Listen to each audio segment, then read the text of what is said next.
এক ব্যক্তি ৮০ টাকায় একটি বই কিনে ৯০ টাকায় বিক্রি করে, লাভের হার কত? না, ৮০ টাকায় কিনছে, ৯০ টাকায় বিক্রি করছে, অতএব ক্রয় মূল্য সমান ৮০ টাকা আর বিক্রয় মূল্য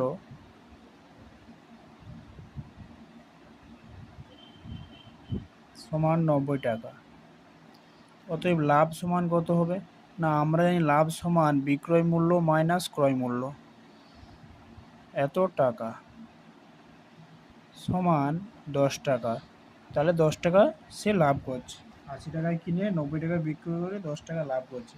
এবার এখানে আমাকে উত্তর চাইছে যে লাভের হার কত। অতএব লাভের